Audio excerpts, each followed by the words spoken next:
One. And we are recording episode 949. 949? Yes, 949 on Monday, October 10th, 2022 at 2:15 p.m. Eastern Time with Colonel Mike Bennett or Mike. And Yep. we're discussing boom slang. I know you're always gonna say just call me Mike, but you gotta do the proper introduction. Yeah. You gotta cross all the T's and dot the I's because otherwise I want to give you no room to one day say I'm a bad host. So No, no, doing no, all no, the no. I'm gonna make you have to dig deep. If in 10 years you're like, he didn't even introduce me. No, no, I got you. I got you. It's foresight. It's foresight to know that I'm eventually gonna fuck up and get enemies. Anyway, so we're Possible. today we're talking about a boom slang gambit, Mm. which is I don't even know what number we're on. Is this number 5 or number 4? Number four, Number 4. the fourth. And we did Baltic Chain last time for the third. We Yep. did When Towers Fall for the second. Yep. Brine of War is the sixth. What's the fifth? Zangazur campaign. Okay, so that's the next one. And we have skipped over the first Las Vegas. Yeah, why is that? Um, some people, the first thing is, I guess, the second book itself, When Towers Falls, is when the Warlock is introduced. Mm-hmm. Uh, so I like to get people kind of started there, and they see the whole flow. Then if they're really interested, yeah, you can go back to the first one. There is a reason, there's a basis that it still is very foundational. But because because I get into such technical stuff, some folks kind of struggle with that. And the first book is a little bit of a rude awakening uh, without the benefit of the actual warlock. So I think the second book is kind of a good place to start. In fact, I'm doing an audio version, same thing. Starting off with that book. Well, from my own OCD, sort of, as I was just telling you, I'm uploading the whole podcast library to two new websites, Brighteon and Cloud Hub, it's free video hosting, and my OCD nature, I try to streamline everything that I do. So if you can't tell, it has been bothering me that I haven't read the first book. Um, Uh, so I will go back and read it. well, we like I said, we can do that as the last one, just to All to right, wrap it up properly. fair enough. Yeah. But for I was gonna say, I don't think I've read one of your books yet that doesn't involve somebody getting shot in the head. Oh yeah, Is that a constant theme? shooting in the face is a Is preferred thing. Absolutely. shooting in the face or at the back of the back, right, the base of the neck, so it goes up to the brainstem. Yeah, it's that it's there was a South Park season that came out in like '08 or '09, Uh, and there was a season where every episode somebody got shot in the face, and I don't know why I always remember that, and so it's just kind of like as I'm going through your uh, books, 45 minutes in, and it's like he walked up with a silenced pistol and shot him in the face. I'm like, all right, well, it's kind of consistent with that particular character. yeah, We're talking about Dogma, and he's a bad dude. This he's an evil bastard. yeah, Um, this is pretty cool because obviously you're paying attention. Uh, yeah. What do you think? You saying you thought I was a liar? You don't think I'm reading your books? mm-mm. Are you throwing some shade? Are those No, no, I fighting mean, words?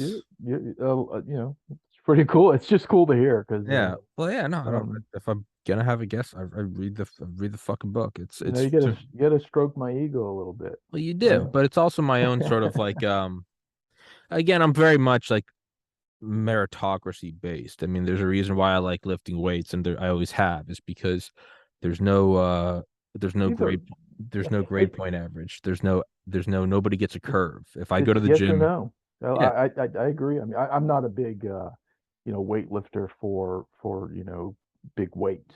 I'll do reps and whatnot, sure. but you set a bar and you either make it, you don't. I love that kind of binary thing. It's up or down, baby. Yeah. Well, it's even just working out in general. I've Hmm. always loved it because I think Arnold Schwarzenegger said it. He was like, it's the ultimate self status symbol. You can't buy it, you can't borrow it, you can't loan it, you don't inherit it. I mean, Yeah. obviously genetics and shit, but I mean, like, it is yours. If I Yeah, I go mean, and it work, is something that you do or don't. yeah, and no Pretty one else simple. can take it from me. If Yeah. I go work out harder than 99% of people, I don't get taxed 30% on my bicep gains. It's mine. Yep. And so, like with this podcast, I like to if I mess up and the podcast doesn't succeed and an episode is shit, I want it to be on me. I don't want it to be because of something that I didn't that's out of my control, right? It's so when I have on a guest, there's a reason why. It's one out of respect for the guest, but it's also I don't want to be the reason that the podcast that this episode sucked is because I didn't read the book. I want it to be because I didn't bring my A game or I was being an asshole or whatever. It's to me, I like to stack the deck entirely in my favor.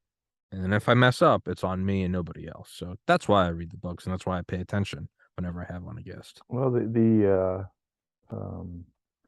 the Warlock has kind of a similar uh, philosophy, or he sets up an objective, and it's pass or fail.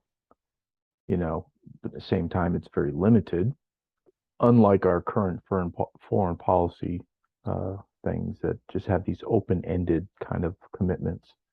The Warlock says, okay, we're going to achieve this. It's going to be measurable. We're going to watch it and see how it does. Um, so I mean, I guess I applied that sort of same thing in just regular work and regular life. It's got to be something you can control and manage. Um, and then say, well, did I succeed in doing this or not? Yeah. It's like I too, I guess I'm a fan of that, of controlling your own destiny and whatnot. Yeah, I'm definitely not a team player. I like I'm very intense and I like when I only have myself to blame because otherwise if I'm like, there's a reason why I don't have any employees for this podcast. One, I can't afford them, and two, I'm a psychopath and no one will take the job anyway. But aside from Did you wrestle or anything like that? Individual kind of sports when you were. no, I've always just done weightlifting by Mm, myself. okay. I did basketball for a little bit in middle school, but not so much. But I mean, even the endeavor of being pre-med, I loved it because it was just me versus. It's a hard class, okay. Well, then I'll sacrifice. I'll study on Friday Yeah. nights. I'll get Yeah. up on Saturday mornings, and So you've read uh, several books, um, and there's this one character called Stu mhm, Hogan. And the irony is, I won't say the gentleman's real name in life, but he was a guy I knew when I was in college. Uh, and fuck, I mean, this guy he was intense intellectually, but he wasn't one of these geeks. I mean, the guy literally was a chemical engineer slash mechanical engineer. I mean, he was a double major. mhm, And if you recall in the books, there's this, Stu is kind of patterned after this guy. I mean, it's a real dude. I mean, I changed the names, and stuff. But real guy. And he was an impressive. He was the guy, literally, and his eventual wife also. But he was the guy that was in the library until 10 o'clock on Friday nights, Friday, mhm. Saturday nights. I mean, this guy was a machine, and whatever he achieved, let me tell you, he earned it because he worked. He just outworked everyone. Not only was he probably was smarter than the average person, but he also just put in the work. So whatever he achieved in life, man, the guy, he deserved it. Well, I mean, it really is. It's what's that quote? It was just one of like the early 19th century titans. I don't know who Carnegie or Vanderbilt or Mm. Rockefeller. One of those just badass motherfuckers. And but there's the quote, and it's opportunity is often looked over because it's disguised as hard work. Yeah, But yeah, To me, I love that. So I remember when I decided I wanted to be a doctor, I was so excited because it seemed so easy. Not in that it was going to be not academically rigorous and take a lot of time, but it was like medical schools exist. They've existed for well over a century before I was born. Every year, people from schools, including the one I was at, get into medical schools. And I'm friends with people who have done it, people who I know I work harder than and are smarter than. There are some that worked harder and are smarter than me, but I did see some that I knew that I could get above. And I was like, it's like climbing to the top of Mount Everest. I'm like, oh, there's already a path. There are Sherpas. People have done it. They've planted the flag and taken pictures of it. Sure, Yeah. some die, but I'm like, Yeah. some do it. So to Hmm. me, that was just like, oh, this is so easy. Like I have to put in 10,000 hours, but there's a path already. What's Hmm. so insane about this podcast is I completely abandoned that and was like, I have no idea how to do it. Like one guy has successfully did it. It's Rogan. There is no set path. And if anyone does figure it out, they're probably not telling me because they're gonna try to do it. So like this is kind of like for me another tier up. But the point is I do love that sort of it's on me, and there's a total bliss in that, and it is disguised as sacrifice and hard work. But to me, I'm like, what are you talking about? It But is but but but it takes out a lot of uncertainty. I mean, if yeah, you have the mindset, and obviously you do, and yes, that is commendable. That's what we need. Um, but you know, if you just have the right mindset of I'm gonna go do the work, you know, to get, and maybe it is sacrifice. I mean, I'm probably not as talented perhaps as a guy like you. I'm not that intellectually well endowed, but I worked hard, so I made up for some deficiencies by just working my ass off. And I'm retired technically now, but there was a time in my heyday, I just outworked people. yeah, I just, if it took me 3 hours longer than the real smart guy over there, yeah, okay, yeah. that's what I did. And so I had to kind of make up for things, but that is, it's very gratifying. It's a satisfying thing to know that you overcame, you just kept persevering and pushing until, you know, you got there. And I think that's great. I think, um, as it should be. It's one of my favorite facets of reality. I mean, it really is when you lock. There's nothing worse than putting in an A effort and somebody else putting in an F effort, and then you both And get getting C's. To me, that is like both getting the participation trophy. to Yay. me like I would rather be hung. Truly, I mean, that may sound extreme, but I'm not No, exaggerating. I would truly rather have the rope tighten around my neck. don't you find though, when you look at your peers, say in your age group, how different you are, just your mentality, your mindset.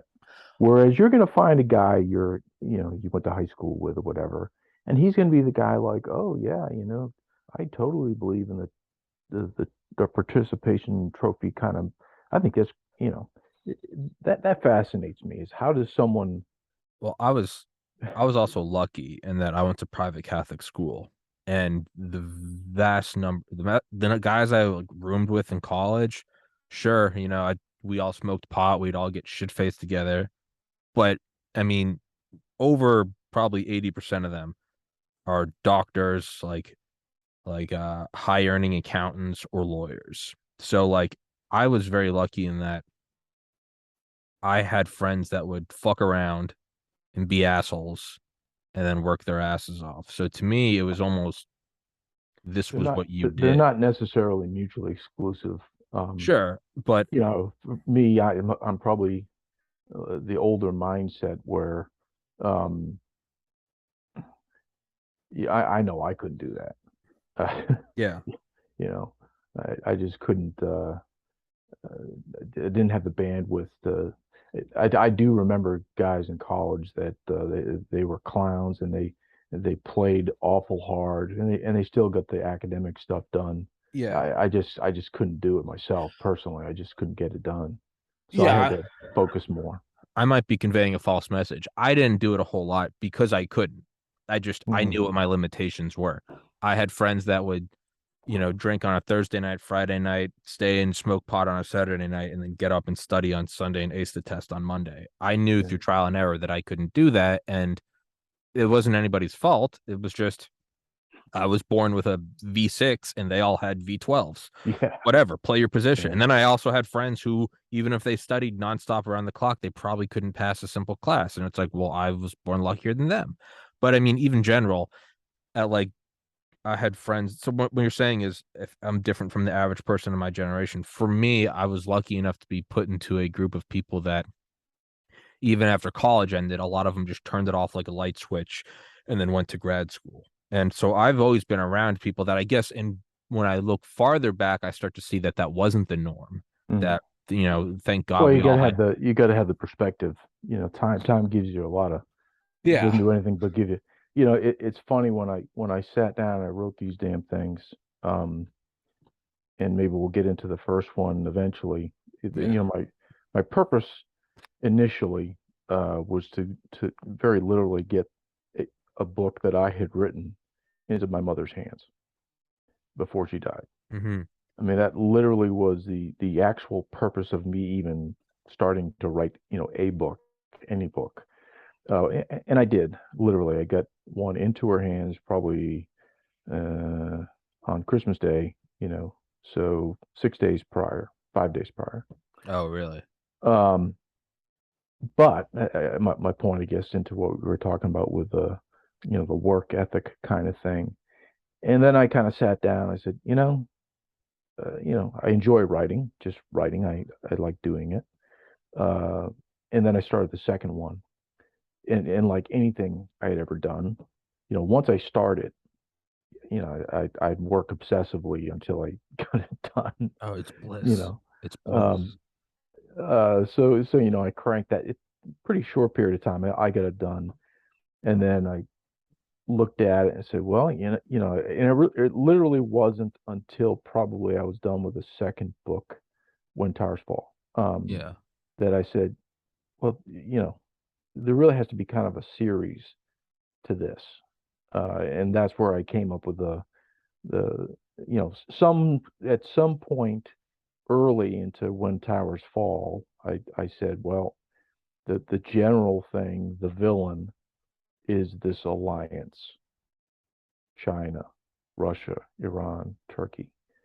So that was kind of the focal point as a villain, big picture villain. Yeah. Um, and so then, the successive books were to kind of, how do I take a chip at that alliance?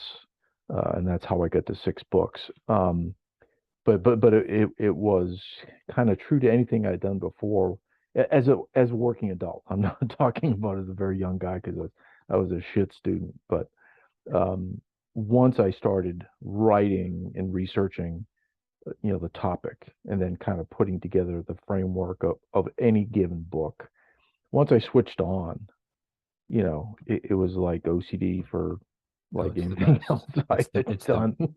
It's the best. I've always been a hard worker, but I wasn't an academic student until age 20. I Mm, mean, I was always, I guess a bright kid, but a total smart. shithead. Just total Yeah. shithead. I'd Yeah. rather not do math. Math is stupid. I don't, not Yeah. grateful. You don't understand how lucky you are to grow up in a household with parents who are married and healthy siblings and a mom who takes you to private school. You don't realize that till hindsight. Um, my sophomore year in high school, I decided to get straight A's kind of on a whim, and I did it.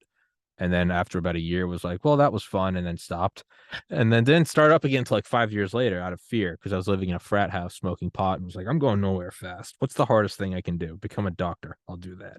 And but even before that, I mean, lifting weights in high school or playing basketball in middle school or like building Legos as a kid, like when I would start like building something, like I would just stay up until it was finished. I didn't care if I had blisters on my fingers and I was like nodding off. To me, there was just like Yeah, I was big. I was big on Legos. I a mean, dude. I I had a, really did I had like those things. I have not even bullshitting you. I had like I didn't even Something in build your shit head. out of like magazines. I built like my own skyscraper taller than Yeah, me, as like had yeah, roads and buildings and I was OCD to another degree. yeah. Um, but uh, there is something that I kind of like about, to tie this into like the warlock, is just inevitably you hit a point where you don't ask permission. You just do the thing that you're gonna do.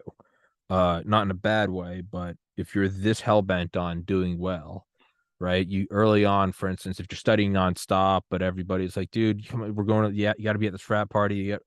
Okay, and then you don't do as well in your test, and you're kind of pissed, and eventually you have to go, I'm going to do well on this test and it's what I want to do. And I don't care what anybody thinks about me. And then furthermore, you're like, well, instead of telling people I'm going to study and have to deal with the moans and groans, just make up a lie. Say I'm fucking sick. Whatever. Just make up a lie. Say, if I have to get a Hope Scholarship or I'm going to get kicked out of college, just fucking lie and then go pursue your goal. You're not hurting anybody. You're going to go do your thing.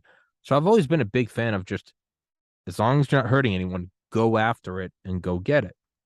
Um, and to kind of tie this into like when people always look back, they're like, me, when I say communism never works, they're like, well, the Soviet Union, it wasn't in a vacuum. It was being fucked with by America.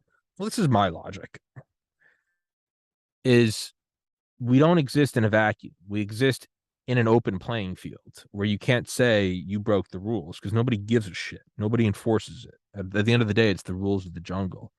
So if you wanted to build a communist society that was so powerful it couldn't be fucked with by the CIA, you would build up your own intelligence apparatus and military industrial complex that was stronger than ours. Well, how do you do that? Well, it has to be based on a strong society.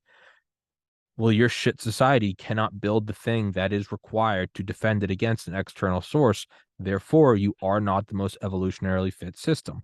It's just what it is. There's no shark that goes, I could be the biggest shark, but the great white keeps eating my babies. No, fuck off. It doesn't care. It just is. It's just the most sharpened thing. It's just what it is. No giraffe moped about not being taller than the other. The taller one got all the food, fucked all the chicks, and now we just have tall giraffes. It's just what it is. And I think you might actually like this.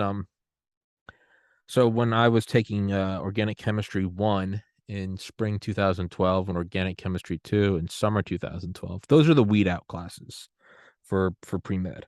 Mm. And it's so competitive to get into medical school that it's not just enough that you get an A. They want to see what your ranking was in relation to other students in the class. Mm-hmm.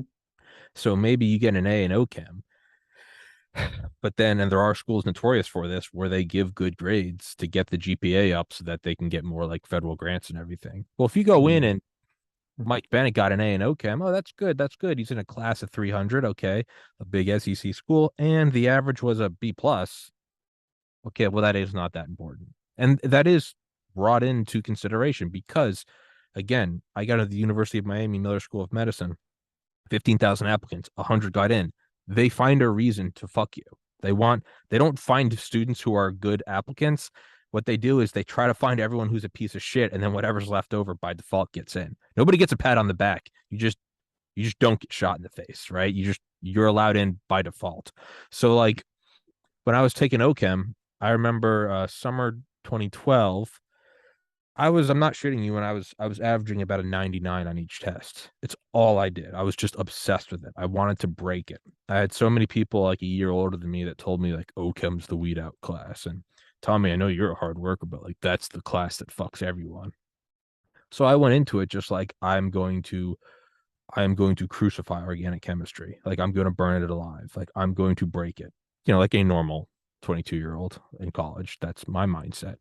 And I went into it and I was averaging about a 99 per test. The average in the class was about a 40. Mm. And so I loved it. I was like, I'm gonna fucking stick out so far on this. It's they're gonna look at it, they're gonna go, oh, you got a 99. What was the class average? A 40. Well, now all of a sudden this is looking good for my medical school application. Well, enough students were complaining that and enough students were like failing out that for whatever reason, like the school I loved, University of Georgia, because it was so cutthroat, they kind of bent the knee. and they started giving people like a 30 point, 40 point average. And I was like, the fuck is this? Because enough people were doing poorly that they just started factoring in an average or a Bell curve. curve. Bell curve. Yeah. Well, so my 99 is now turning into 100, yay. But people with a 40 are now getting an 80. So Right. now I'm like, hold the fuck on. So I had found, I was like, there's some other kids also getting high grades. And I was like, well, what's their secret? I know I'm working harder than them. And so I kind of like this is very Warlockian. So I kind of like befriended them. And it turns out these guys weren't studying at all. They were all in fraternities and they had all old tests. They're just Yeah. memorizing. Yeah. So I was like, what can I do to like get myself that grade again? So I took all these things, I scanned them all, and then anonymously uploaded them to like the class forum. And so now everyone had them. Mm. The average for the next test was like a 99. Everyone got a 99. Well, then like the higher ups in the organic chemistry department were like, what the fuck's going on? And so they completely changed all the tests. And after that, the grade average again went down to about a 40, but now I was the only one getting 99s. There you go. So they fucked everyone. Like half the kids had to drop the class. I'm responsible for I don't know how many people having to take another semester of college and delay their lives. But the point is I got the 99. That is what I like about not asking for permission and just going and getting it. Well, we have to instill a little reality. Um, Sorry for in that ramble, by the way. no, it actually anyway, the reality is um there is no warlock because we are run by bureaucrats. Yeah. And I would just tell you I had thoughts about Nord Stream probably back in 2015, 2016. And those thoughts were written into ConOps, which I went up chains of command. What's a con op? I'm sorry, concept of the operation, ConOp. Um, and, I was told, go sit in the corner, shut the fuck up. So, I mean, that's reality. In a risk averse kind of world, uh, some of the things that I might devise in the books uh, don't happen. So that therefore, they are fiction of, perhaps way things could be or should be, whatever you want to say. Um, However, just recently on the 29th of September, someone decided to blow up Nord Stream. Imagine that. Uh, which I just found kind of interesting. And now everyone's kind of scrambling. Oh, the U.S. did it. Oh no, Russia did it. There's all these oddball theories floating around, and I could not tell you. And I was on a different panel discussion, and I said, listen, I want to make it clear. My books are a little bit different. Rule number one is I don't give a crap about regime change. I don't care if Putin's still in charge. I just don't care. Yeah. Now, I may want to achieve certain things against that country because they're aligned with China, and I want that whole alliance to fall apart. But I don't really give a crap if it's Putin or if it's someone else, and I don't want to install Yeah. some American. I don't care about that. I think regime change is something that really has been very problematic for the United States in foreign policy, and that's just It's outdated. It's yesteryear. it hasn't worked yet. Generally speaking, it doesn't work because we never select, someone pure of heart to be the next guy in Afghanistan or what have you. Well, We really do very poorly on, this regime change. Um, I was gonna say, sorry to interrupt you, but I mean, on the very basis of somebody accepting our selection means that they are accepting a foreign power, a help of they by default cannot be pure of heart. If well, China reaches out to me and wants to help me get into we're, Congress, I don't want to, I'm not saying badly of other countries. I mean, look at ours. Look at our country. We were talking this morning about the state of Pennsylvania, and for, I guess, senator, the choice is this Fetterman guy or Dr. Oz. That is the choice. My point would just be, neither one of those guys are the person that needs to come forward and serve the state of Pennsylvania. Neither one of them. But those are the two, and we're doing that all over the country. Sure. With some exception. We are choosing leaders as our representatives that are not our best. We have better people in the United States of America than some of our leadership that has the position of chief executive, et cetera. We do have better, but that's a different discussion all by itself. Sure. But the whole idea of the warlock,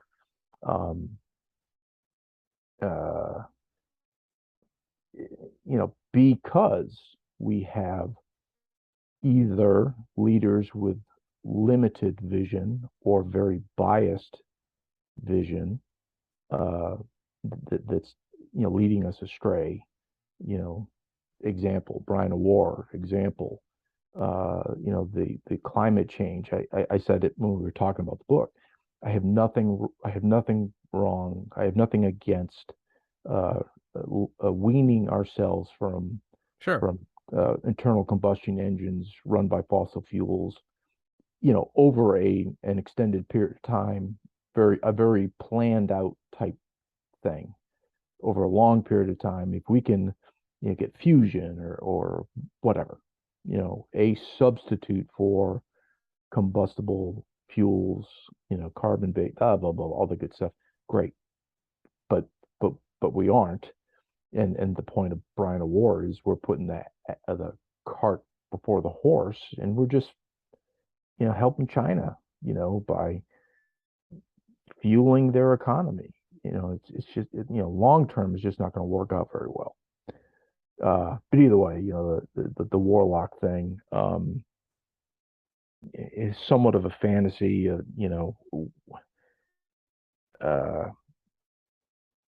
This is what we need to be doing, and this is how desperate we are in this. I mean, you just read Boomslang. When you take a look at the idea of chipping away at China's economy so that it contagion happens and it just folds up on itself, that's pretty radical, however, the rate that we are going in the United States in not helping ourselves, we might have to take drastic measures. And that's what these books are. These books are pretty drastic, the things that I'm employing or the targeting that I'm doing. It's pretty drastic stuff. In my view, these are necessary measures to make up for the actual poor policy that we pursue. Yeah. Not that drastic, though, and in comparison to what's going to happen if you don't change. Well, I guess if we were honest, if we just flat out said, have a referendum and say, hey, voters, this is what you're voting on. If you are willing to allow the United States to come off the top tier, and we're going to be a second, third class nation, we're just going to do our thing. We're going to sell vegetables to our to the next door neighbor. We're going to we're just going to let ourselves kind of go on the world stage. And if everyone voted that way, everyone 75-80%, there you go. Then that's what the people want, and we the people have spoke, yada yada, all that good stuff. Sure. If you put it in those kind of terms and the vote went that way, I would be surprised, because I think even the most liberal guy would say, I'm not willing to do that. That's the problem. We want it both ways. We want gender study, whatever stuff, you know, gender study equivalencies, the PhD that did liberal, what's the, I keep hearing the term and I laugh every time I hear it, What? lesbian dance theory, Yeah, yeah, lesbian dance which theory, underwater basket weaving. Yeah, there are a couple. There are which a I'm couple. not really sure is a real thing, but it is kind of Lesbian indicative of dance the general. theory. If you're going to equate that, Lesbian the dance person theory. that achieves that as equal or To a equitable, fusion scientist. yeah. I mean, come on, man. Yeah, no, no, So, fuck off, eat a dick. Yeah, I don't think so, but yeah, maybe. I don't know, maybe. Anyway, uh, I'm glad you're reading through these things, and I'd be interested uh, your thoughts on boom slang specific. sure. Yeah, I was gonna say real quick, kind of on that note, there is something I've just there is like something I've just and as you talking about just being pre-med and everything I've talked about before, there is just something in me that is so reflexively opposed to this sort of what was the famous Obama magic wand speech? He goes, "You're not gonna bring those jobs back." He's like, "Those jobs aren't coming back, and Mm, America might not be in the." That's fine if you don't want to run the country, but like imagine being an NFL coach and being like, "Listen, Tom Brady's gone. We're probably just not gonna be a. You're fired. You dipshit." There's 100,000 fans, and those are the ones who got tickets. There's right. 10 million more watching, and you got a bunch of hungry motherfuckers that want to come play for the dynasty under Belichick. Can you imagine trying to go in the locker room and going, listen, we're probably just going to be a 50% team. Dude, you're on the streets. And so that's what I hate is like, you don't have to want to be that guy. That's fine. But don't run for fucking office and don't try to take control of this. I just, perhaps to a fault, there is just something in me that is, I mean, just almost allergic to it. But for Boomslang Gambit. Um, so last summer I actually did interview a guy. It's actually kind of weird. I did an episode with with Joe Tedeye and Dale Comstock, both former Ground Branch Mm, guys, during the sort of botched withdrawal. And I think it was Joe Tedeye that was saying he was like, I'm telling you, this is gonna go south. Right now, it just looks like, it's mishandled and sloppy, but he's like, this is gonna go south. Something's gonna happen and we're gonna lose lives. And like a couple days later is when that suicide bombing went off and killed 13 soldiers. And I ended up getting on a Marine who was there. When he did the episode, he wasn't there. I think he was like maybe like I don't know, whatever the equivalent of a couple bases over is. But he managed to like get approval to do the podcast. And so he's sitting there. You can see like the sandbags behind him or whatever the HESCO, whatever they are. But he was there, and several of the Marines killed were actually his close friends. And talking to him, and I just remember like something about it just didn't seem right. Not in the given sense, like yeah, no, soldiers being bombed and private soldiers having to go and you know exfil American civilians is just fucked beyond measure. But and this is always kind of my own flaw where I always imagine there's something behind if something doesn't add up. If something doesn't add up, and I've used this analogy before, when I worked at a liquor store 2 years ago, and you'd be there in the morning with the boss, you'd open the store and you go and count the cash register, and you go, Tommy, how much is in that one? $214. You don't open the store yet because you go, there's supposed to be 250 flat in there. No one just lets that $36 go. If it's not adding up, it's because it's not adding up. And then you eventually you find the money, it fell out or whatever the fuck, or somebody pocketed it, somebody gets fired, but it doesn't go unaccounted for. And I know that politicians are a special kind of stupid, but they're also not entirely stupid. There's that theorem that says don't attribute a malice that can be attributed to incompetence, and I tend to like the inverse. Don't attribute to incompetence, which can be attributed to malice, because otherwise you're letting someone off the hook. No one at Nuremberg got away because, oh, they didn't know the concentration camps were bad. No, these people knew what they were doing. And so, and that's a flaw because sometimes these people really are just retarded. But I remember last summer just trying to think of, I was like, why are we leaving all these weapons behind? I mean, I've had on these Green Berets and MARSOC guys and Delta guys, and they're like, you don't leave a can opener behind. Like, you strap it to a brick of thermite. You deny everything to the enemy. And now here we are leaving MRAPs and Blackhawks and C-130s. It just didn't make sense. Well, they serve a purpose in my books. So That's kind of what I wanted to get at with Boom Slang. Another guy I've had on here a ton of times, Don, former I don't know what the proper term is, artilleryman.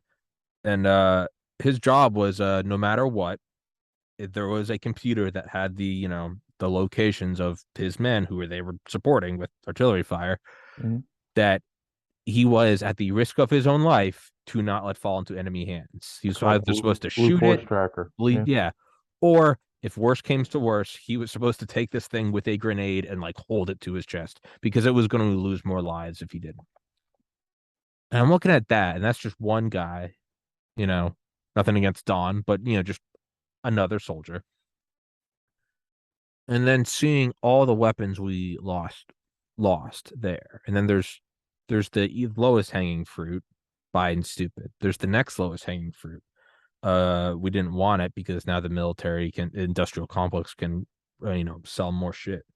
But I tend to think that there was more to it. And listening to, and I had never thought about this, but listening to Boom Slang Gambit and how we uploaded malware into it or tracking or whatever, to me that clicked. I just felt like there was a reasoning behind it. I was thinking way too limited. I thought maybe we were just tracking out black arms markets, put GPS in the tires and watch it be sold to this country, to this country, to this country. And then we can map out the actual physical routes by which they're selling black markets arms. And then, I don't know, go bomb them. But could you maybe elaborate a little more on that without giving away the whole book? Could you maybe elaborate a little more on that Trojan horse? Well, again, this is just in this particular case, this is not something I had given great long thought, prior to when I was writing the Baltic Chain. So I mean, that's where you start that. You get Oblesk. He's the guy that gets off the airplane. He runs from MRAP to MRAP to MRAP, and he does something, right? They don't really tell you what he's doing. He's just doing some stuff. A little computer geek. So I started in that book, and I was writing that book when that Afghanistan debacle happened. So I'm doing my thing, and in the Baltic Chain, I'm kind of focused on Russia in the Donbass, and Russia in Crimea, and Russia in the western side of Syria. And I'm, that whole plot line's going on. But I also kind of sat that even at that point, I said, then the Afghanistan thing happens. As you alluded, the 13 soldiers, airmen, whatever they were, Marines, because I think it was a mix. It was Marines and anyway. So I said, I have to pay attention to the present tense and somehow wrap that in, because I was very emotional about that occurrence. And again, then I stepped back, kind of looked at it from a policy point of view, blah blah blah blah blah. But I said I have to pay some tribute to 20 years of being in Afghanistan with nothing to show for it. I got a problem with that. Yeah. And oh, by the way, and it just turns out, even as you read that book, it's got the little map of Afghanistan and the rare earth stuff. Even then, I suspected, well, who's gonna be squabbling over these rare earths that are left behind, and who's gonna make some money off that? Well, it ain't gonna be us. Mm-hmm. Anyway, so I wrote all that kind of stuff in, and I dedicated that book to the Pineapple Express, which were the people that went after the fact and got certain people out of Afghanistan. Because I was very mindful that was the present tense. But to answer the question on the MRAPs and whatnot, I have to tell you, I mean, that was my immediate thought. I said, okay, all this stuff is left behind. What would I do? You gotta get, yeah, you gotta You get know, something. so what I'm going to inflict pain on some motherfuckers is what I'm going to do. Yeah. And it turns out you're going to see this, what you just read in Boom Slang, going to the east. You're going to see a similar kind of thing going to the west. You'll get there in the next book. Okay. But that's just the way my mind works, as far as I've got to make something good out of this happen. Uh, these are the tools that I have, and I have to maximize them in some way. Yeah. So that's how it becomes kind of a plot line into the Boom Slang. It gives you that entry point um, on the 5G network, yada yada yada, all that stuff. Um, and I plant a seed with ASML. If you got that part, the chip manufacturer, You just kind of talk about throw it that up. in Brine of War, I think. Right. So you're seeing the kind of the end state because you've read that one first. Yeah. But I started that in Boom Slang. And I've told a lot of people when they read these things, if you read something in book one, it's there for a reason, Yeah. and it's going to carry throughout somewhere. So you had the Obelisk doing his thing with MRAPs in book three. Now you're seeing some evidence of, well, what the hell? Oh, that's what he was doing when you read Boom Slang. And then, you'll see some more residual kind of stuff. Um, but I literally, when that stuff was going on, and then the immediate, somewhat immediate right after the fact, the Pineapple Express type folk, and there were a couple different um, groups. And for those that aren't aware of what I'm talking about, there were, generally speaking, prior service members that had spent time in Afghanistan, specifically, or possibly Iraq, that went to at least the border of Afghanistan in an effort to extract Afghanis who had helped the American Yeah. war effort over the course of 20 years. That's who those Pineapple Express folks are. Um, and why did they do that? Well, because our own State Department Would failed to do that function. uh And that right there is that's a topic all by itself. Holy shit, you gotta be kidding me. yeah. Now, yeah, Dale and Dale and the, Joe both talked about the indige that they specifically worked right, with. and They and and specifically were decapitated. or extracted Oh no, the ones they after the worked with, fact. they talked about. They were like Dale had like confirmations, like this guy that we worked with for Oh years shit, yeah. was Oh yeah, him and all of his buddies were decapitated. whacked. Like I remember he had I run here and they were like, this happened last night. Yeah, no doubt, no doubt. So, like I said, I mean, for certain people, I mean, that was kind of an emotional Yeah. uh, thing. And again, it goes, my personal feeling on policy and whatnot. I think it's important that the United States keeps its word. We don't um, make promises we can't keep, but when we do, we keep to our word. And I can tell you, and I'm sure Dale and Joe would tell you that we made promises to these people, knowing that their lives are just hanging. If they get caught, helping the Americans, They're done. they're done. I mean, very literally, their throat is slit or whatnot. Um, so our commitment to them should not be taken lightly, uh, or we shouldn't pursue it at all, right? So I hope that answers the question on the Yeah. MRAP And thing. it's not even some it's not just the right thing to do. It's not, you can often get people that say like, yeah, there are things we should do, but the real world is brutal and we can't have these noble. Well, it's not just that it's the right thing to do and that it sounds right. It's also very pragmatic. It's how What the you do business. what the fuck are you gonna do 10 years in the future when you go, hey, Yeah. guys from Congo, we're gonna help you out, and they're going, didn't you leave Well, everybody in Kabul? Like, there's a direct correlation. absolutely. It's not just the right thing to do. Absolutely. You're also fucking yourself. Well, I mean, a good example of that is, again, you talk about just policy failure type stuff.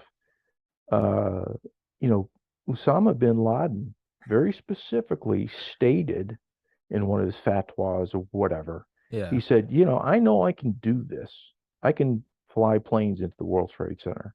I know I can do this because I know America's going to run like they did in Somalia. I mean, he Yeah. was very specific. He stated a case study where we turned and ran away. Yeah. And you're right. Everyone else is watching us. Yeah. The whole world's fucking every day, all the time. They're watching what we're doing, whether if we succeed or if we fail, particularly if we fail. They're watching, they're taking notes. Yeah. And we're just, we're here going to the mall and buying Uggs and, having Starbucks. And it's not really the case. There are folks that are really um, uh, keeping an eye on what we do and what they're going to do things based on what they've seen. But they've got us plotted out, but we have no clue. Yeah. They know what we're going to do before we even do it because they literally have studied us. Yeah. Um, I remember when it first happened last summer, the conclusion that I came to, and I don't really think I'll be proven right or wrong for a while, which is very convenient for me. But it's that we left all those weapons to arm the indigenous populations because we know that there's $1 trillion of lithium there and that China is going to come eventually occupy and they'll work in tandem with the indige until they have to start fucking them, in which case we could be trying to pull some Zbigniew Brzezinski 1979 Soviet Union, Afghanistan, give them the stingers and pull them down in a quagmire there. That was I think yours is probably more realistic, but that was my theory is that we left all those there to preemptively arm them and then turn it into a quagmire for China you, to get bogged you, down into. you are just way too kind. I'm Because I would tell you, best case scenario, that is an afterthought. There's going to be some guy in a yeah, think tank with the training like me, that's going to yeah, say, hey, let's, we can do this, but it was not done with forethought. sure, It's very, very kind and sure. gracious. Yeah, it's looking back at it's looking back at like a gaff Biden or Trump makes, and the diehards are like, he was actually playing 5D chess, and it's like, no, he just kind of Yeah, fucked yeah, up. yeah, He just yeah, kind yeah, of yeah, Brady did exactly, this. No, as a Patriots exactly. fan, I'm telling you, Brady just sucked that day. Like it's Yeah, sometimes he yeah. just the reason Tommy got banned from YouTube tactically. No, I didn't. No, I Yeah, didn't. it It's just just is, upsetting. and then you made adjustments, which Sure. is perfectly fine, right? But I mean, to have the forethought and the 4D chess, I always love to hear that. I'm like, Yeah. I This just is don't what he think so. really meant. No, it's not. I I've don't had think so. I've had people that have thought that there's such a deeper meaning to some episodes I've done. They're like, "Do you see the timing?" It's very like QAnonish. They're like, "He did this episode on this day," and I'm Yeah, looking at it and I'm like, "It's flattering that you yeah, guys yeah, think I have the foresight to lay out this plan in sync with geopolitics." But I'm right, telling you, right. I'm scared shitless of failing and I just work hard. And so if I end up doing an episode on a day, that was just Yeah, again, I say go back to when towers fall and kind of the whole Nord Stream thing. yeah, Um, I was paid to kind of think unconventionally. That was my job. yeah, So I would do, that's what I did. What can I fuck with today? yeah, And I would, put plans together, what have you. and get shot down. But Yeah. to think that it's comical to It's think, all "Yeah, intentional. I'm just not that smart, man. It's It's not. QAnon. It's Yeah, it's I am just not that smart. In 2016, I wasn't thinking, well, in 2022, let me think.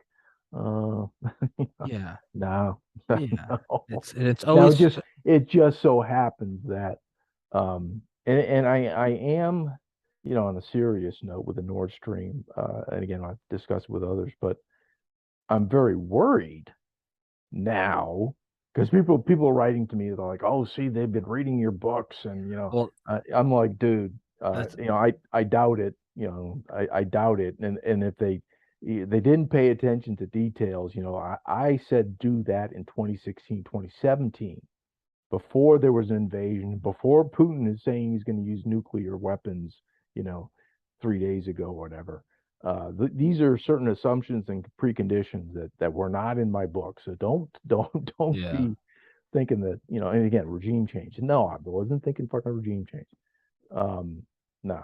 In Uh, uh in summer 2020, I think, the first summer that I was doing this podcast, I was really some of my podcast friends called me agent. They said my code name was Long Reach because I was having on guests that were far out of like I was interviewing Charlie Duke before like episode 200, like doing it on a laptop. Like he walked on the moon.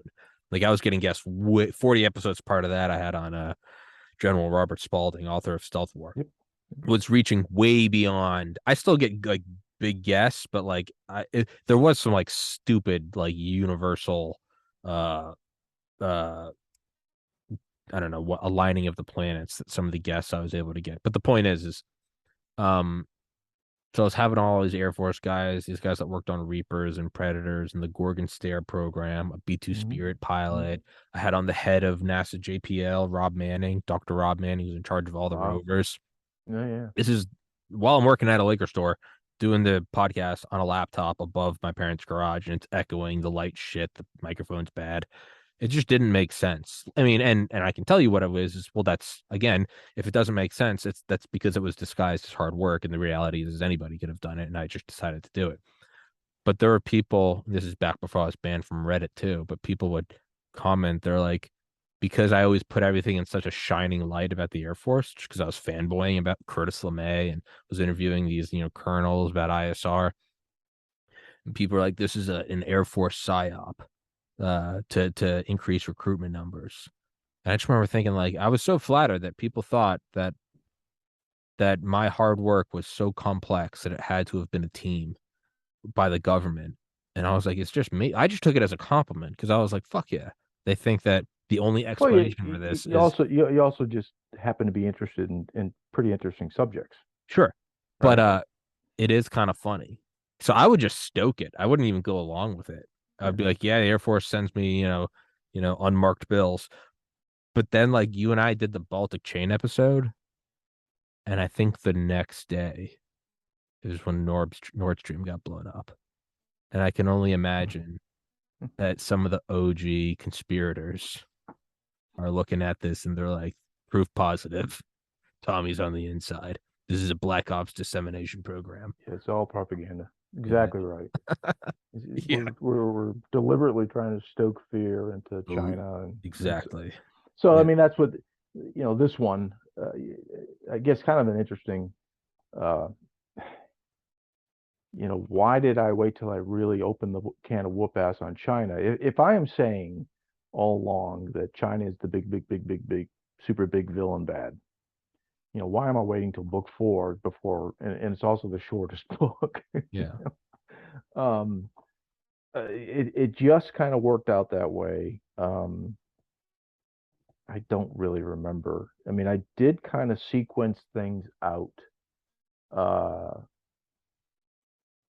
in my mind. I mean, most of these books for me, um, the big, like an operation like Quagmire, that sort of thing. Those big moving blocks were in my mind.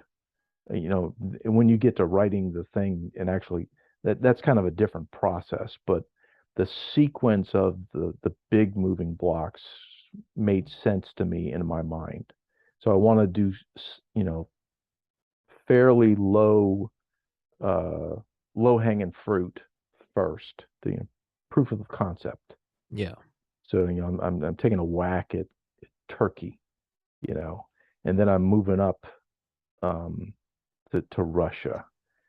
But if you just look at the map, what is kind of interesting, and you'll get to the Zangezur one, again in a different discussion venue. When you get to the fifth book, we're talking about the Caucasus, and I touch on that Abzachia, whatever it is, in Georgia, in Baltic Chain. But if you look at the map and you just say, for example, okay, I'm going to look at Turkey, and Turkey's going to make claim because of the Ottoman Empire that they have their hooks into lands from this point way over here to the left, and that goes way the fuck over there to the right, in Russia, this sort of thing. So their basis for anything they want to do in a war is, well, we used to own this, and then you have Russia, and they go, well, Crimea is definitely Russian, and Donetsk is definitely Russian, and this piece over here, and everyone makes a claim that they own that piece of land slash culture. But when you overlay my four big villains, China, Russia, Iran, Turkey, and you're going to see that there's a lot of overlap. What the Persian Empire says that they, owned, uh, and there's a lot of conflict, very potential conflict in there, say between China and Turkey. Yeah. Right. So, this alliance that I'm talking about, China, Russia, Iran, Turkey, is for convenience for now. For now, they're all kind of on the same sheet. As long as everyone is shitting all over the United States, you're on the team. Yeah. Let's say the United States gets kicked to the curb and out of the equation. Then what? Then what's going to happen? That alliance, yeah, yeah. solve. So I'm hoping that people kind of, when they're reading through these things, they kind of notice that stuff, and they're like, this could get out of hand. Yeah. And it could. Yeah. Yeah. Did anyone? Well, yes, they threw it around, but um, Russia pulling the nuke card out last week. Yeah. Um, because of Ukraine. We live in crazy times. We live in crazy times. That's all I can say. Let's pause right there. I got to use the bathroom. Mike, tell them where to find the book. All right. Tommy hasn't said it, but I think he likes the books. He hasn't said he hasn't disliked any of them yet. So that means I hope that you too would be willing to discover them. They're kind of eye-opener books. If you think broadly, if you think just above the literal stuff that's written on the page. So how can you get into this? You as a listener, how can you become a reader? Just recently, I started my own website, and the website address is authormikebennett.com. So AUTHOR, Mike Bennett, 2 N's, 2 T's. And I know Tommy has a link at the bottom of the page. So, very simple website where, so this is kind of who I am a little bit in the front. There's a page, there's the shopping page. Go to that. And on that shopping page, you can either buy stuff through Amazon if you're an Amazon, having an Amazon account. At the Amazon segment on that page, you can click on all that stuff, and you can buy either Kindle or paperback. So you get kind of the two choices on the format. If you don't like Jeff Bezos and Amazon, and you don't want to give them your money, whatever, another option is Kobo, and there's a segment on that page, the shop page, um, where you can get a digital version of the books through Kobo. I mean, it's identical. The book is the same. It's your preference, whichever way you want to go. The third option on that page is if you want to buy signed copies, um, which yes are more expensive, but I sign them and I put a Special Forces crested cigar into the package. And I'm kind of proud this year that I have these really nice boxes. They're, it's a nice little package that you get. It's 6 books, all 6 books. So you have those 3 routes on the shopping page. And the other thing on the website is I've been starting a blog, and the blog is kind of just general stuff that I might want to, talk about.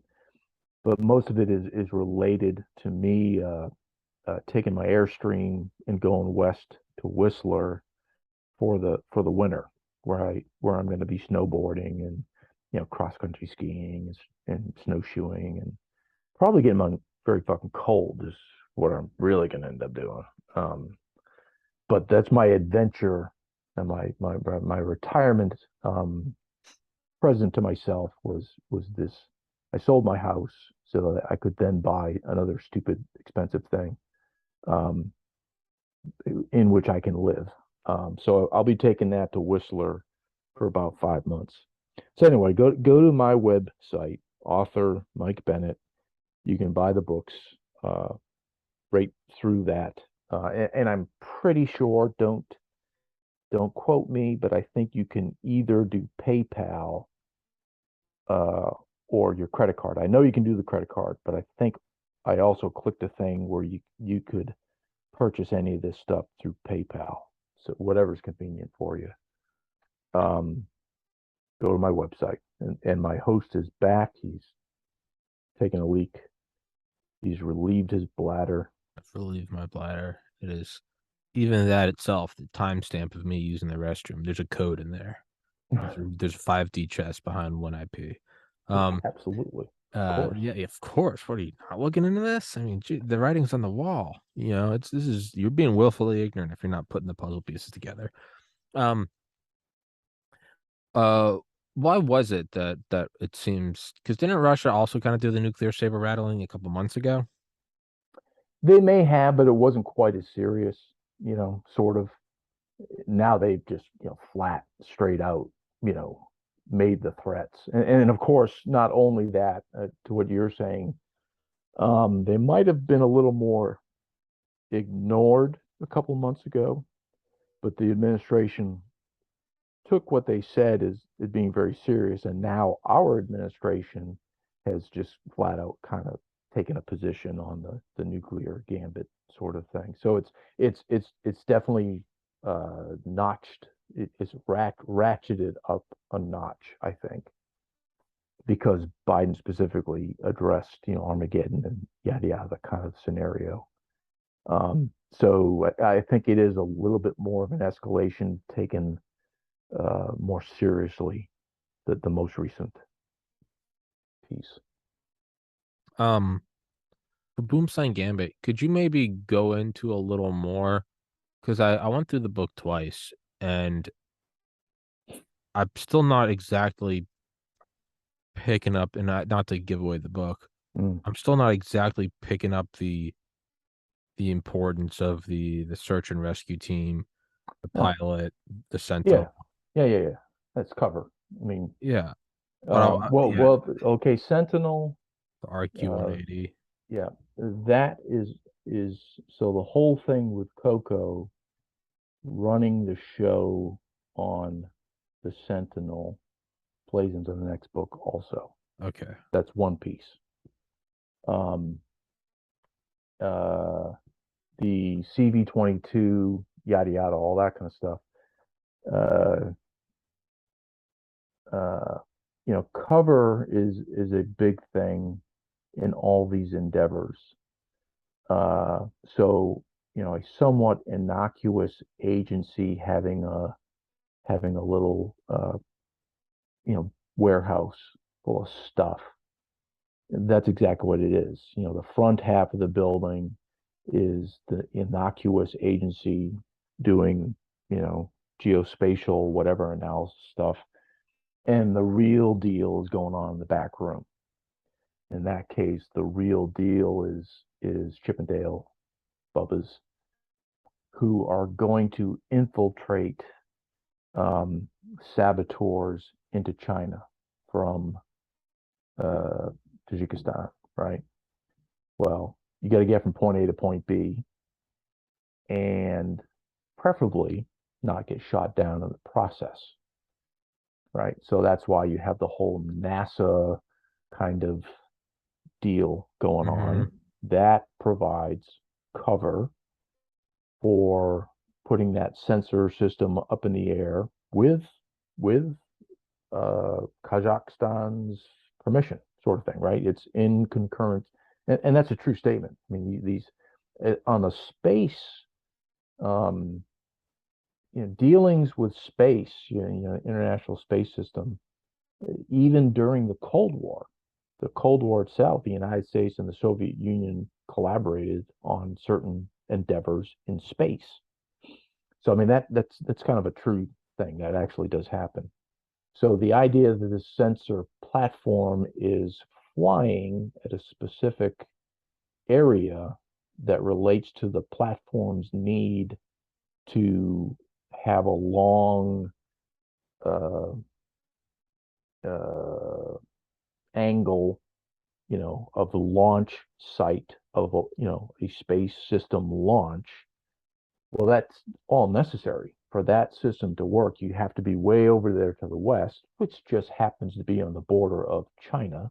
Gotcha. Yada yada yada. So then, ooh, golly gee, we had a system go down on the aircraft, and the aircraft goes down on the border of China, slipping below the radar, yada yada. So I mean, all that stuff is misdirection to get men on the ground in the denied area. Gotcha. China.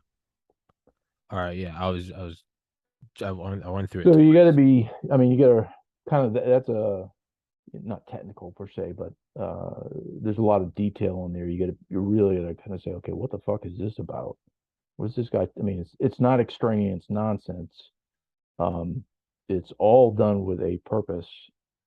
Uh, uh, the same with the scenes where they're talking about going through the checkpoint, the cell phones and whatnot. You know, it's all it's a means to get access to a system through the 5G, or a means to get physical access into uh, China, which guards its border very, very carefully at that particular target that is specified in the book. I won't get into that. So, an American whatever is just not going to fly up to the border of China and they're going to be seen, and we're going to be called, onto the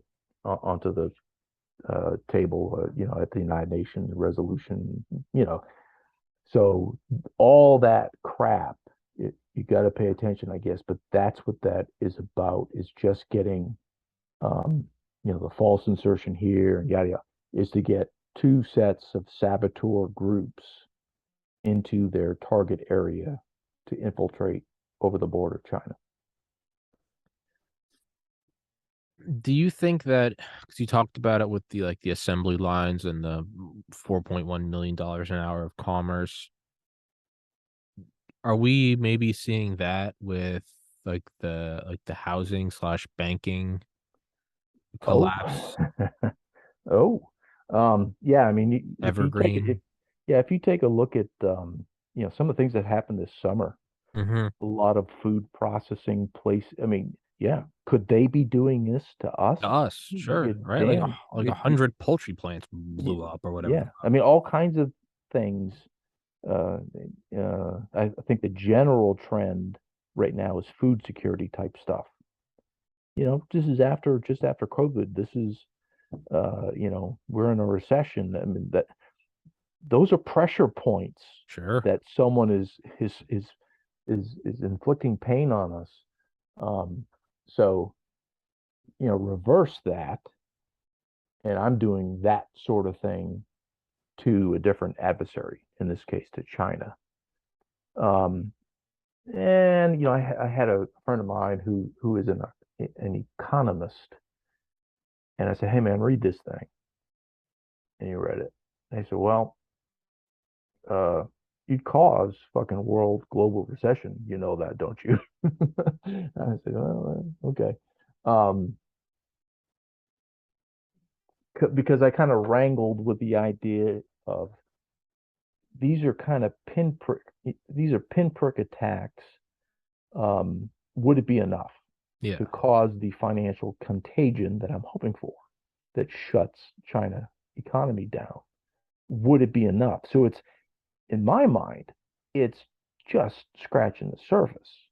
I mean, there's a lot of discipline. I think it's stated in here, uh, because of the difficulty of getting an actual human source up in the Beijing area, because they got that fucking place locked down. China has that locked down.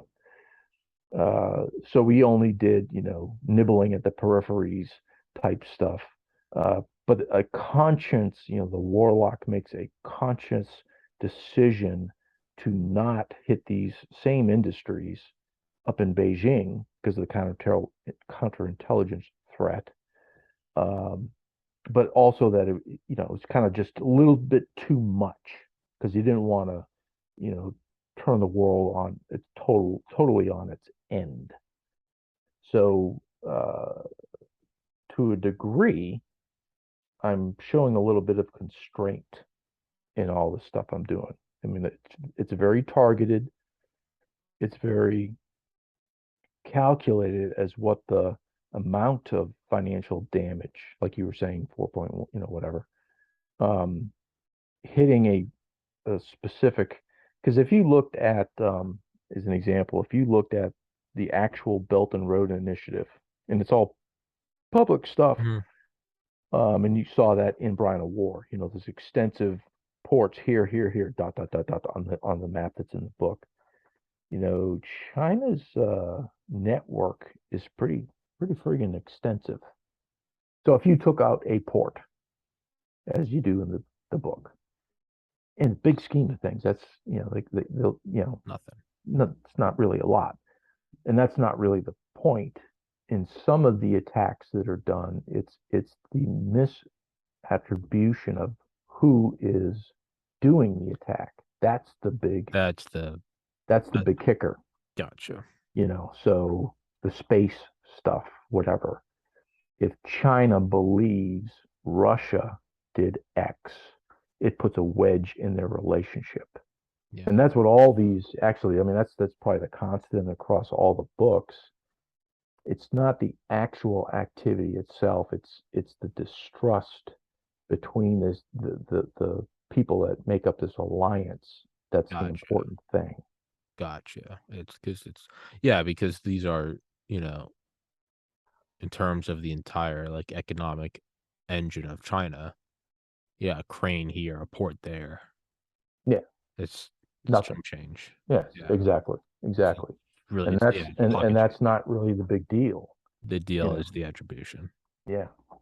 Um, and I have to tell you, I mean, sometimes I forget my books, which is in what. I think it's the next book, but I literally talk about the wave of distrust across the Bay of Bengal. Yeah, I mean, um, and I think I say that very explicitly in Zangezur campaign. This is being done, and it's not really just that, so and so got his face blown off. It's the wedge of distrust is so great, and it just kind of sends waves, literally. Um, and that's the point. the point of the entire campaign of all the books is to break up this alliance that is against us.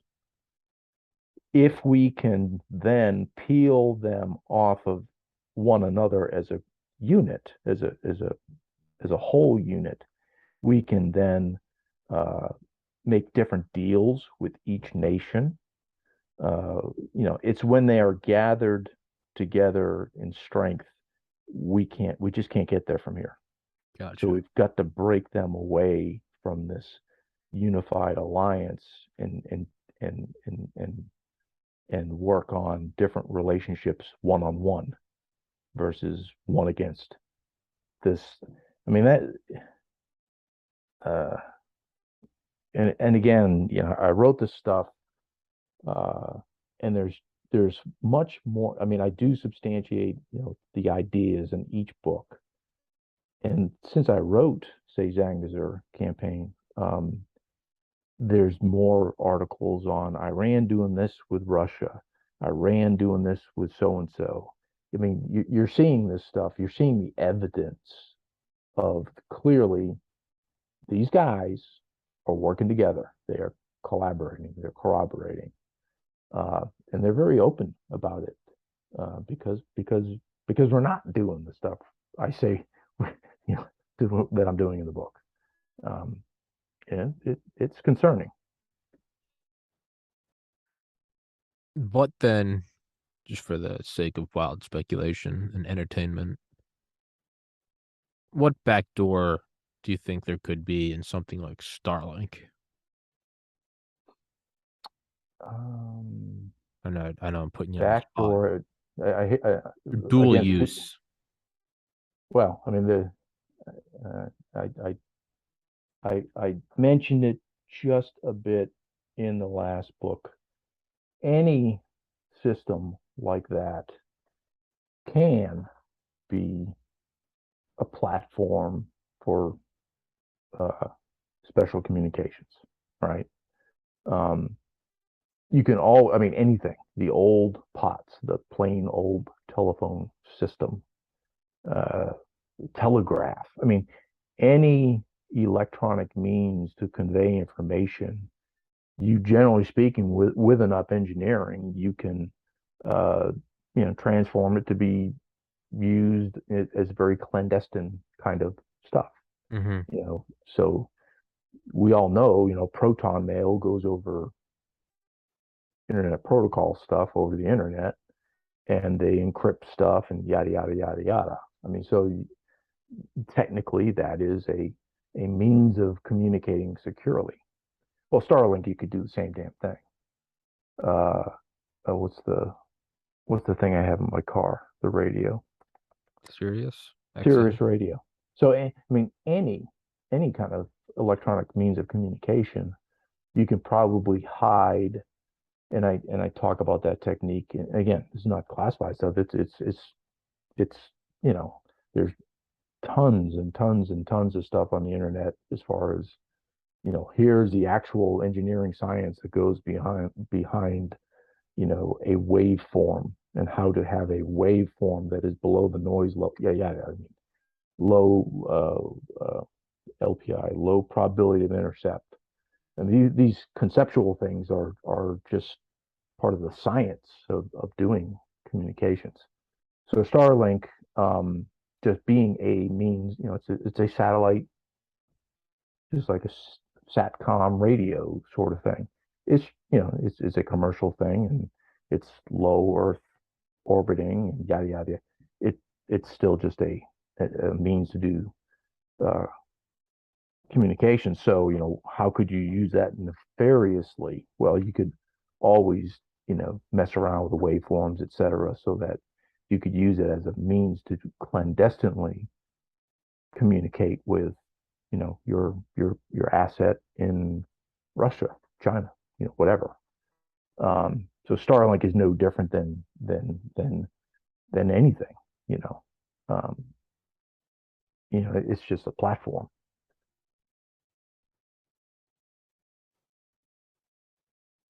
I'm just your books. You put things in such a, I guess, a unique light. It has me, even if just for the sake of exercising the fictional mind. It has me looking at kind of hidden in plain sight events and going, what could have been a, what could that have been?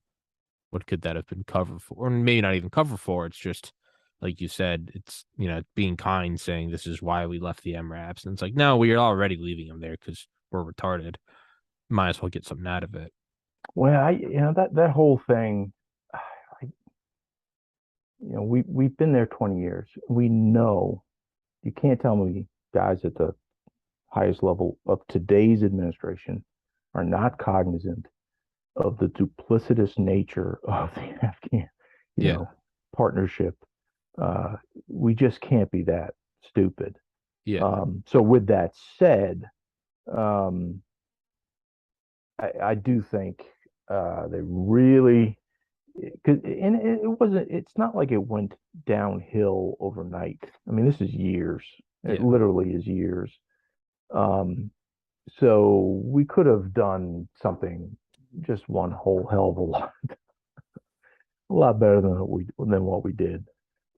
It wasn't a big surprise.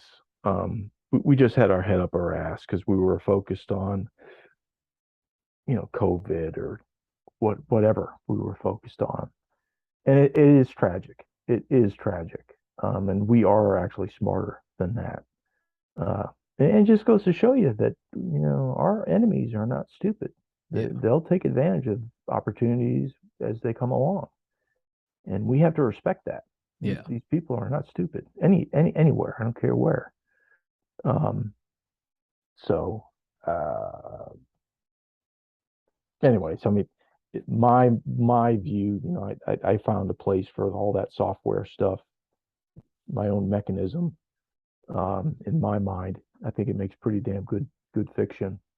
Um, but at the same time, I would be very reticent to say that was done. You know, ah, Really just uh, breaking my heart. You got my hopes up. um, yeah, we'll see. Maybe I'm wrong. There you go. Don't play with my heart like that. It's rude Well, and the one thing that really, and I touch on it in the books. The thing that really bothers me is all that mineral wealth that yeah. we can't dip our beak. After 20 years, we're cut out. We're cut out of the whole damn thing. We get nothing, Yeah. and that just, how the heck do we? Why are we in any of these places if there's no advantage, not just the goodness of our hearts, because you can't say, well, we're there for democracy. They're Afghans, and Don't give that's a such shit. a foreign concept to them that they're not interested in that. I mean, you can spend $10 million a day in gender studies in Pakistan, and you know exactly what the return on your investment is going to be. Yeah, it's gonna be Zero. a bunch of heads in a burlap sack. Yeah, Don't give a yeah, shit. yeah. So, uh, yeah, I mean, you can get very hopeful. I apologize if I shattered the illusions Shattered that my heart. I You're a apologize. heartbreaker. For the most part, I was just writing some what I thought was some pretty fucking cutting edge fiction. I liked it. But when I do see the stuff like, we're not getting anything out of this, I always just think like just those old school operators, like the Dulles brothers, like they gotta just be spinning in their graves. Like they're demons, but they were our demons, you know? Exactly. And it's like, you know, Yeah.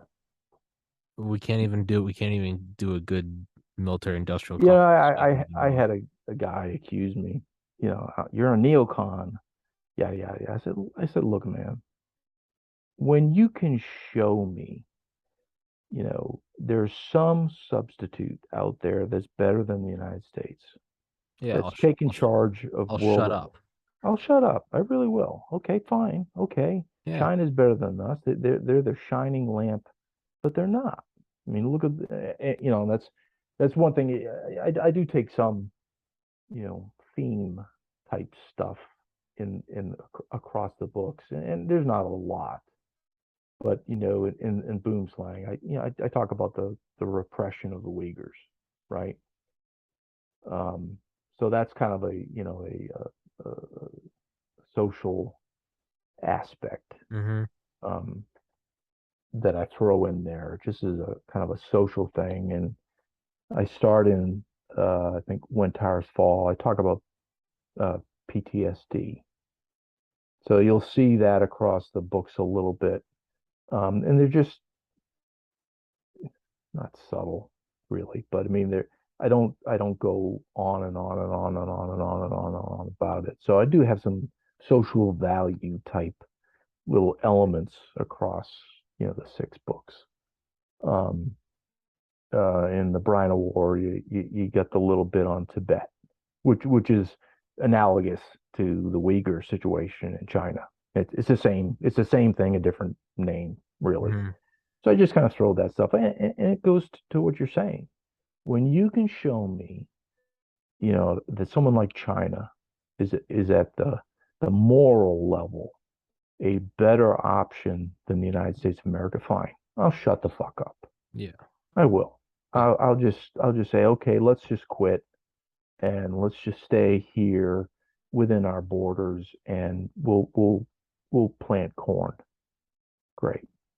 Uh, but there isn't to this point. We really still are the guys in the white hats, as far as I'm concerned. It would be great if another nation took over.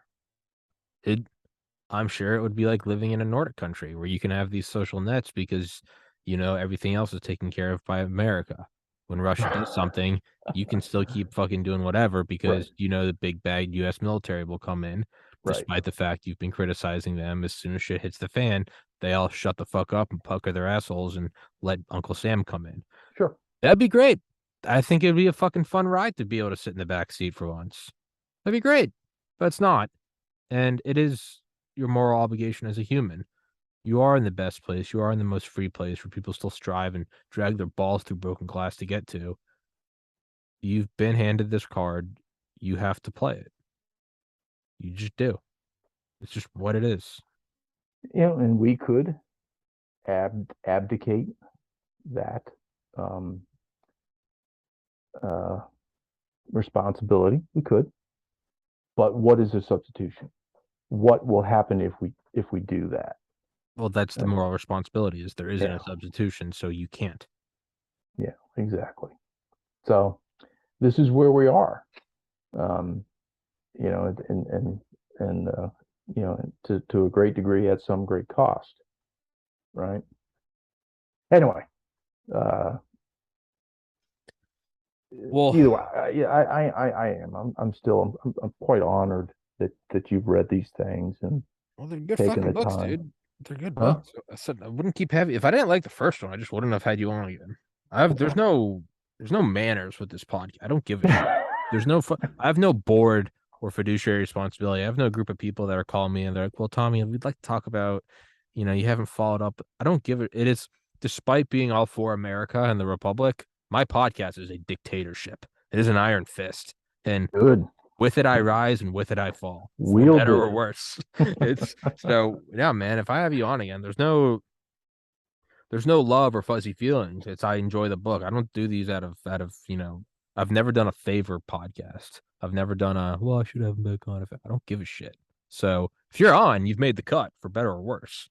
I You've have gone through the gauntlet. you've gone through The the gauntlet. Now there might be some people that view that as a what'd you negative. say? The OChem. The OChem gauntlet, the weed out class. You've gone through the weed. You have managed to pass. Excellent. Um, Because but I know for a fact. I mean, I never took to chemistry at all.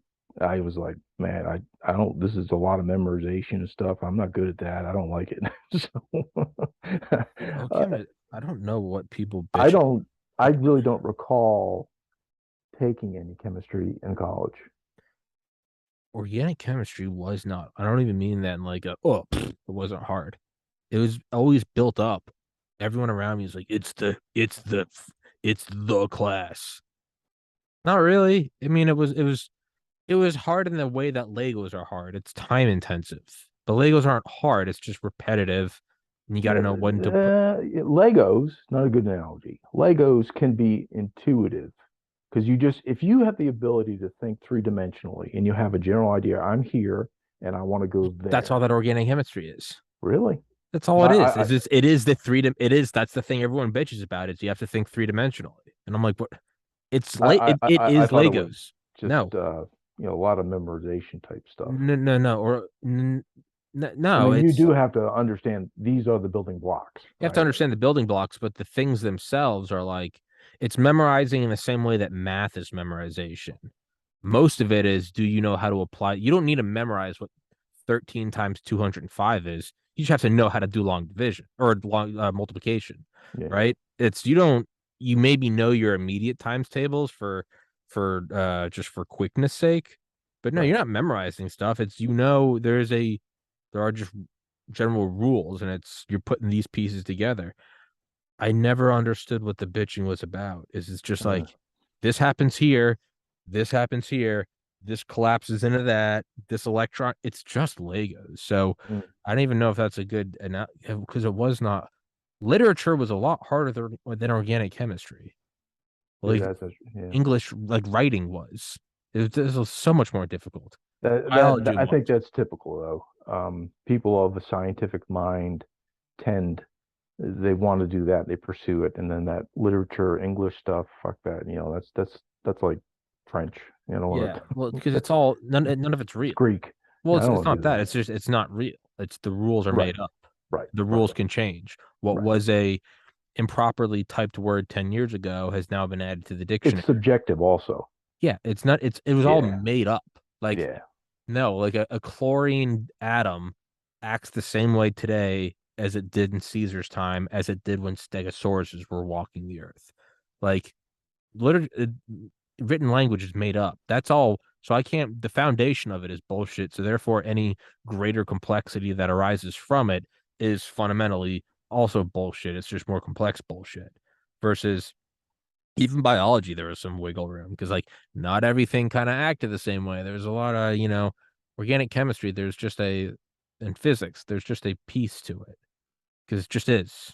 Once you figure it out, you figure it out, and it's just Well, I guess your homework assignment is going to be reread the section on all the infiltration stuff going into China and mhm. discern what the int I'm kidding. I'm kidding. Oh. Oh, I was getting ready to. All right. If you're gonna say what's the meaning, what were they thinking? No. Just, what were the mechanisms? What was that whole mechanism? So, I mean, in there, talk about special communications. You talk about, The NASA website. fucking, what's the word? Yeah, that whole thing, right? I mean, you think about it. There you are in China, and most of that stuff is cut off. Yeah, the Great You know, Firewall. they don't they don't see, all these things on the end. There's only certain things that are allowed in. And I don't know if this is actually factual. I just made this up. But again, we have had, NASA is has made a very, since the 60s, has made a very deliberate um, construct to not be seen as a war DoD, war type platform. They do scientific research for peaceful stuff, yet, and then therefore that's why you've got Soviet cosmonauts with American astronauts doing. Yeah. It's all kumbaya. Yeah. But I mean that whole space exploration science type thing was kept outside very purposefully, not to be used as some kind of offensive platform. It was a peaceful thing, NASA. Um, uh, so I didn't deviate from that, if you will, too much. Uh, but maybe I was a little too oblique or obscure in my writing. I'll have to go look back at that and see if it's might have to revise it. I wanted it to be clear as to what they were doing. They weren't just out there fucking flapping around for no reason and such. Yeah. I better look at that. Well, hey, send me the next book and we'll get that one on the calendar. All right. And the next one, number 5, is the Zangizer campaign. Zangizer. And again, I wrote that whatever, and it's old, but just recently, I think last week, maybe the week before, this whole Caucasus area is just, ready to explode, and it has been for decades and decades and decades, and it still is ready. Armenia, Azerbaijan, and that just kind of reared up recently. The conflict between Armenia and Azerbaijan. So, the only thing I would say is pay attention to who's on what side of what in that book, and those on any given issue, those relationships between, say, Iran and Azerbaijan, and, as opposed to Iran and Yemen. Mm-hmm. Pay attention to those things, because that's what's being used to exploit, and make shit happen in the book. Gotcha. Noted. Well, as always, I'll put the link to the book in the description, as well as your Twitter and your website and all that good shit. Yep. And I do put these broadcasts, or whatever you call them, podcasts, up on my website. Fuck yeah. I think I mentioned that. Fuck yeah. Yeah, no, go for it. Yeah, please do. Please do. More the merrier. Which is kind of funny on the website. I don't know if you run one. The host people, and they give me, as a consumer, they give me all these tools. I can see all this analytical shit. So when I see, bounce rates and, all this kind of shit, but they do tell me the average amount of time, a person that comes to the website, and, they spent 12 minutes and 53 seconds or whatever. I'm like, what the fuck are people doing for 12 minutes? But it be that number, that length of time is as long as it is, I think, because people, they watch. That's a good point. Yeah. Because most people are like, they go to the thing, they do the thing, and bam, they're gone. They hit the buy, or they decide not to, and they're out of there. Yeah, that's a good point. Yeah. The fuck are those weirdos doing? I pretty much guarantee you they're watching the videos. Scrolling through your website, just jerking off to your books. Like, what the fuck are you doing here? This isn't what. Oh yeah, there are videos. It's well, there's the blog too, I guess. Yeah. Any of our listeners, hey, if you want to know about my exploits in Whistler, man, you know where to go, because it's gonna be awesome. Fucking right, it will be, and I'll be sure to pester you in person sometime next year whenever the fuck you're back and we end up. So we should, off topic, but just bear in mind for a next show, I take off on the 23rd, so we don't have a lot of time between. We got 13 days between now and then. We'll knock it out sooner than later, then, because if it's the last book, we got to go through. Still got to do the first book. But but before I go to Whistler, if you want to do it, say like the 21st, 22nd, whatever. I'm just saying that I got you. Once I hit the road, you're gone. And you asked about Starlink. I've got the Starlink thing, and that's what I'm going to be. But I have to set all that shit up. And no, we'll schedule it sooner than later. I'll get, as soon as we finish this. I'll look at the calendar and text you. Cool. So anyone that listened, I really love it. If you like these discussions, we kind of take little tangents, but generally speaking, the books are pretty interesting. There's a point, pretty much, in all of them, where somebody gets shot in the face. Someone always gets shot in the face. I do like that, man. There's something about shooting a guy in the face that makes a point. So there is some violence. If you're looking for violence, there is some. if you're looking for some sexy technical geek There's kind plenty. of stuff, there's the cyber stuff going on.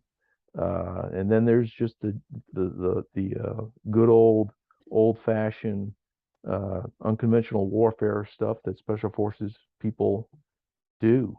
So I mean, there's a couple of elements in all the books that are certainly entertaining when you apply all that to a special access program that does stuff.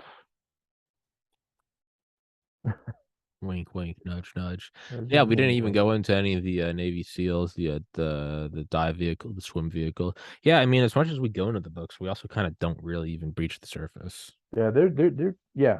They're their own thing. There's a lot of crap going We on. flirt with There them is. on just watch an episode about one of the books we do, and then go and listen to the book. We flirt with it, but we also don't really touch it. Yeah, no, Uh, I don't want to spoil it. yeah, you don't want to either, because then that's just Yeah. it's a real shrewd business mind. Just tell the whole book on the podcast, so No, you no, don't have no. to You got to go read it. But buy the book. I think the reader will. There is a the bottom line. There's 30 years of at least observation that's poured into these things. Yeah, Um, so it there's a lot of stuff that I cover fairly competently. I mean, a Navy SEAL is going to look at some of the things and say, oh, well, you forgot to, and I say that because I've had folks proofread some of the things, and I was like, well, big picture, shut up. did I get the general, dive thing right? And they're like, oh, fuck yeah, so good stuff. It's fun reading. Go buy the book, you fucking communists. Pay for it, and yeah. There Um, you go. well, as always, brother, love Yeah, having you on. Thank you for coming on, and I will text you in like the next minute about the next episode. We'll get it on the books before you go cool, off the grid and go do cool. whatever black ops you're doing under the guise of vacation. And look Yeah, it's forward. all my cover, man. It is. You're getting it. It's all war. Yeah, yeah, It's yeah, warlocking. yeah. Warlocking. Yeah, snowboarding. Uh-huh. Yeah, Whatever the fuck that means. Yeah. Yeah, exactly. I see right through your bullshit. I know where you're snowboarding in Langley. Yeah, huh? All right, buddy. All right, Can't pull a quick one on me. All right, Mr. Bam. Thank you so much. all right, brother. All the links in the description. I'll text you in like a minute. And till next time, thank you so much.